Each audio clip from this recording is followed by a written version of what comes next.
जय जोहार और नमस्कार के साथ एक बार फिर से आप सभी का बहुत बहुत स्वागत है दैनिक छत्तीसगढ़ चैनल पर। आज 23 अक्टूबर दिन गुरुवार छत्तीसगढ़ की तमाम बड़ी खबरों की शुरुआत इस चैनल को सब्सक्राइब करने के साथ, ताकि छत्तीसगढ़ की रोजाना महत्वपूर्ण बड़ी खबरें बिना किसी रुकावट के हम आप तक पहुंचा सके। छत्तीसगढ़ के रायपुर रेलवे स्टेशन पर रोजाना 60,000 यात्री यहां पर गुजरते नजर आ रहे हैं। 6,000 स्क्वायर मीटर में होल्डिंग एरिया बनाया गया है।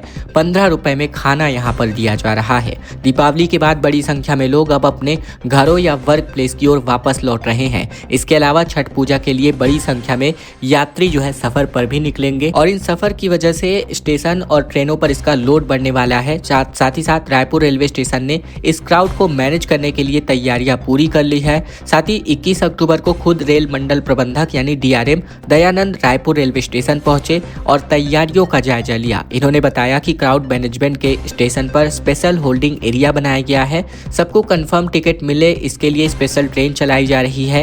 इसके अलावा स्टेशन पर कम से कम दाम में खाने और पीने की चीज उपलब्ध कराने की कोशिश की गई है। 90 से अधिक ऑफिस स्टाफ की शिफ्ट वाइज यहां पर ड्यूटी लगाई गई है। बड़ी खबर बलौदाबाजार से, जहां पलारी में 17 गौरी मूर्तियों का भव्य विसर्जन आयोजित किया गया। 7 घंटे तक शोभा यात्रा चली, चमरी तालाब में जाकर समापन हुआ। बलौदाबाजार के पलारी नगर निगम में तकरीबन 3 दिवसीय गौरी पूजा उत्सव का समापन भव्य शोभा यात्रा और मूर्तियों के साथ विसर्जन के साथ संपन्न हुआ। वार्ड नंबर 12 से सुबह तकरीबन 9 बजे के आसपास शुरू की गई यह यात्रा 7 घंटे तक चली और शाम 4 बजे तक चमरी तालाब पर समाप्त हुई, जहां नगर की ओर से तकरीबन 17 गौरी मूर्तियों का विधिवत पूजा अर्चन किया गया। गौरी पर्व पर भगवान शिव और माता पार्वती के विवाह का प्रतीक इसको माना जाता है। 24 अक्टूबर को नक्सलियों ने देशव्यापी बंद का आह्वान किया है। लीडर ने कहा कि नारायणपुर, बीजापुर, कर्रेगुट्टा और झारखंड में ऑपरेशन रोके गए। 700 साथी जनता की हत्या का आरोप इन्होंने नक्सलियों ने सरकार पर लगाया है कि छत्तीसगढ़ समेत पूरे देश के माओवाद प्रभावित राज्यों में अब नक्सलियों के खिलाफ ताबड़तोड़ कार्यवाहियां चल रही हैं। बस्तर में लगातार हो रहे एनकाउंटर, सरेंडर और गिरफ्तारी से नक्सल संगठन बौखलाया हुआ है और अब नक्सलियों की केंद्रीय कमेटी ने एक पत्र जारी करके 24 अक्टूबर को देशव्यापी बंद का आह्वान किया है। बता दें, नक्सल संगठन के लीडर्स ने नक्सली अभय के नाम से पर्चा जारी किया है। तकरीबन 2 पेज के इस पर्चे में लिखा हुआ है कि साल 2022 से लेकर अब तक अलग अलग जगह पर चलाए गए नक्सल ऑपरेशन में फोर्स ने 700 नक्सल साथी और आम नागरिकों की हत्या की है। प्रधानमंत्री और केंद्रीय गृह मंत्री कह रहे हैं कि 31 मार्च 2026 तक देश भर से नक्सलवाद खत्म कर दिया जाएगा। साथ ही साथ कर्रेगुट्टा, बीजापुर, सुकमा, नारायणपुर और झारखंड में नक्सलियों के खिलाफ लगातार ऑपरेशन चल रहे हैं, जिसकी वजह से अब माओवाद संगठन बौखलाया हुआ है। 2 महीने तक रायपुर में कोई भी धरना प्रदर्शन आयोजित नहीं किया जाएगा। तूता धरना स्थल पर रोक लगा दी गई है। कलेक्टर ने इसके लिए आदेश जारी किया है और वैकल्पिक स्थल तय नहीं हो पाए हैं। राजधानी रायपुर में धरना प्रदर्शन पर आगामी अस्थायी रूप से रोक लगा दी गई है। नवा रायपुर के तूता धरना स्थल पर 2 महीने तक किसी भी प्रकार के प्रदर्शन या फिर धरना या सभा की अनुमति नहीं होगी। ये फैसला धरना स्थल के रखरखाव कार्य के चलते लिया गया है।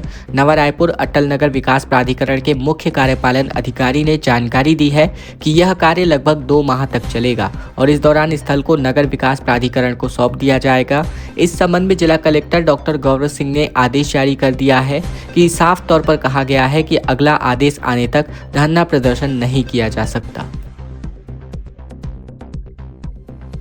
छत्तीसगढ़ में बुजुर्गों के लिए सबसे असुरक्षित स्थान इसको माना जा रहा है। हत्या में छत्तीसगढ़ पूरे नंबर 1 पर है। हर महीने 6 मर्डर्स हो रहे हैं। नेशनल एवरेज से 3 गुना ये ज्यादा है। आरोपी अधिकतर अपने ही परिवार के निकलते हैं। छत्तीसगढ़ के बुजुर्गों के लिए बता दें कि देश का सबसे असुरक्षित प्रदेश बन चुका है। नेशनल क्राइम रिकॉर्ड्स ब्यूरो यानी NCRB के डेटा के मुताबिक बात करें तो राज्य में हर महीने औसतन 6 बुजुर्गों की हत्या हुई है। देश भर में सीनियर नागरिकों की हत्या की सबसे ज्यादा दर छत्तीसगढ़ में दर्ज की गई है। साथ ही साथ रिपोर्ट्स के मुताबिक अगर हम बात करें तो छत्तीसगढ़ में बुजुर्गों की हत्या की दर तकरीबन 3.6 रही है, जो कि राष्ट्रीय औसत यानी 1.2 से 3 गुना ज्यादा है। इस मामले में अरुणाचल प्रदेश, मध्य प्रदेश और तमिलनाडु जैसे राज्य भी छत्तीसगढ़ से पीछे हैं। राज्योत्सव 2025 को लेकर वायुसेना की सूर्य किरण की टीम एयर शो का आयोजन करने जा रही है। देश का पहला आदिवासी डिजिटल संग्रहालय यहां पर खुलने जा रहा है। पीएम और मोदी बच्चों से अपने मुलाकात करेंगे और साथ ही साथ आवास भी सौंपेंगे। छत्तीसगढ़ में इस साल 1 नवंबर को अपना 25वां स्थापना दिवस मना रहा है। राज्य सरकार ने इसे सिर्फ जश्न नहीं बल्कि गर्व और पहचान का उत्सव बनाने की तैयारी शुरू कर दी है। इस बार राज्योत्सव को 3 दिन से बढ़ाकर 5 दिनों तक मनाया जाएगा। 1 से लेकर 5 नवंबर तक नवा रायपुर में भव्य आयोजन होंगे। प्रधानमंत्री मोदी राज्योत्सव के उद्घाटन समारोह कार्यक्रम में शिरकत करेंगे, जबकि उपराष्ट्रपति समापन कार्यक्रम में मौजूद रहेंगे। पीएम 31 अक्टूबर की शाम को रायपुर पहुंचने वाले हैं। भूपेश सरकार में खोले गए स्कूलों में शिक्षकों की भर्ती को लेकर पेच फंसता नजर आ रहा है। व्याख्याता, व्यायाम, कंप्यूटर और सहायक शिक्षक पद शामिल अभ्यर्थियों को 23 शर्तें पूरी करनी होगी। भूपेश सरकार के कार्यकाल में खोले गए स्वामी आत्मानंद अंग्रेजी मीडियम स्कूल में संविदा नियुक्ति अब स्कूल शिक्षा विभाग के अधिकारी ही करेंगे। इस संबंध में स्कूल शिक्षा विभाग के अवर सचिव ने निर्देश जारी किया है। स्वामी आत्मानंद अंग्रेजी माध्यम स्कूलों में कई पदों पर संविदा भर्ती के लिए मानक विज्ञापन प्रारूप जारी कर दिया गया है। इस भर्ती में व्याख्याता, शिक्षक व्यायाम, शिक्षक ग्रंथकार, साथ ही बात करें तो शिक्षक कंप्यूटर, सहायक शिक्षक और सहायक शिक्षक विज्ञान के पद शामिल हैं। प्रयोगशाला जैसे पद बता दें यहाँ पर शामिल किए गए हैं। इन पदों के लिए केवल पंजीकृत या फिर डाक या गूगल फॉर्म के माध्यम से आवेदन मान्य होगा। ऑफलाइन आवेदन मान्य नहीं होगा। रायपुर में साफ सफाई की हो सकती है इंडोर मॉडल पैटर्न पर, क्योंकि सामान्य सभा में 14 एजेंडों पर चर्चा की गई। वहीं पचपेड़ी नाका से लेकर बूढ़ापारा तक गौरव पथ 2 का निर्माण संभावित बताया जा रहा है। छत्तीसगढ़ के रायपुर नगर निगम सभापति सूर्यकांत राठौर ने अपनी अगली सामान्य सभा की तारीख 29 अक्टूबर को तय की है, जिसमें कुल मिलाकर 14 एजेंडों पर चर्चा के बाद अंतिम मुहर लगाई जा सके। साथ ही साथ बात करें तो सफाई व्यवस्था में सुधार के लिए इंदौर मॉडल को अपनाने का प्रस्ताव भी इस एजेंडे में है। ये बातें इन्होंने कही। साथ ही साथ बात करें तो महापौर मीनल चौबे के कार्यकाल की ये बजट के बाद दूसरी सामान्य सभा होगी। सभा हंगामेदार होने की आशंका है, क्योंकि कांग्रेस पार्षद के अलावा बीजेपी पार्षद भी अपने सवालों से महापौर को घेरने वाले हैं। बड़ी खबर धमतरी से आ रही है, जहां पत्नी की हत्या करने के बाद इंस्टाग्राम पर मौत का स्टेटस डाला गया। लिखा, जान सहित मार दिया, फिर खुद अपनी जान लेने को मजबूर हो गया। साल भर पहले इनकी शादी की गई थी।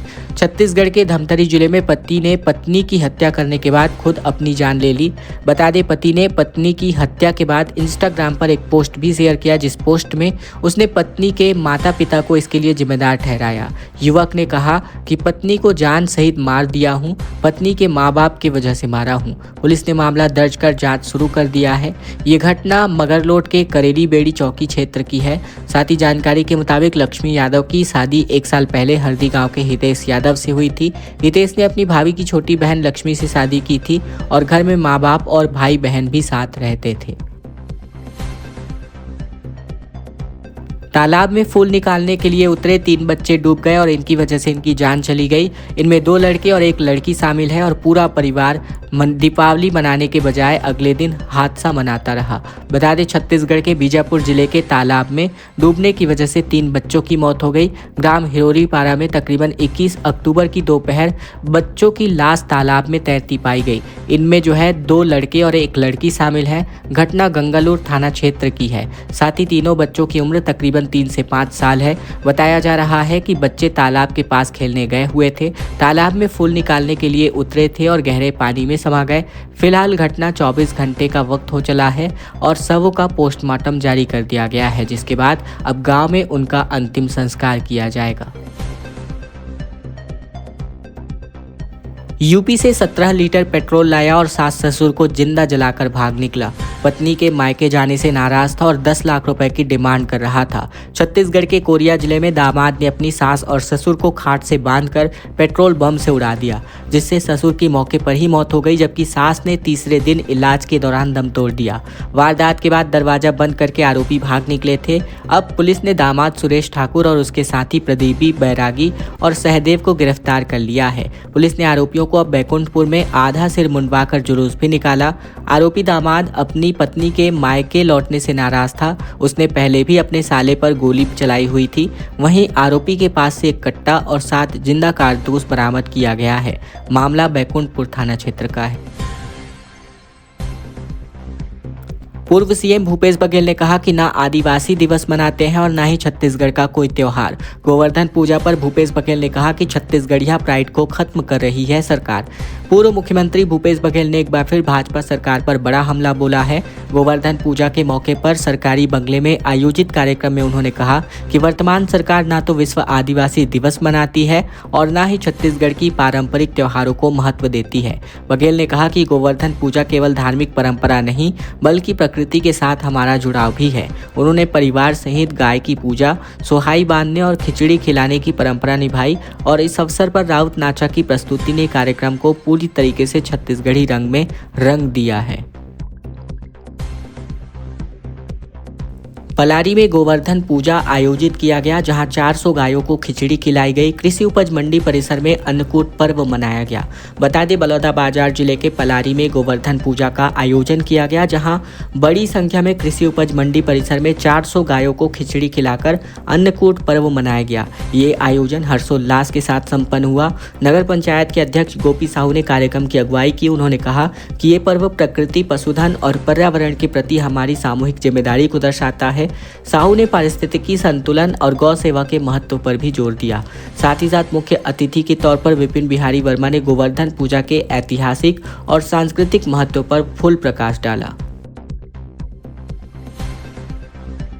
सड़क काटने आईडी लगाने वाले सरेंडर नक्सली अब बैम्बू राफ्टिंग चला रहे हैं। दंतेवाड़ा में पर्यटकों को डैम की सैर कराने को मजबूर हैं। छत्तीसगढ़ के दंतेवाड़ा जिले में आईडी लगाने, सड़क काटने, पुल तोड़ने के मास्टरमाइंड अब जो है नक्सली अपने जीवन की नई राह यानी सरेंडर करने के बाद भी ये नक्सली अब बैम्बू राफ्टिंग चलाकर पर्यटकों को खूबसूरत डैम की सैर करा रहे हैं। ये देश का पहला मामला है जब पूर्व नक्सली गांव वालों के साथ मिलकर वाटर स्पोर्ट्स का संचालन कर रहे हैं। इससे उन्हें मुख्यालय में सफलतापूर्वक जीवन जीने का अवसर प्राप्त होता है।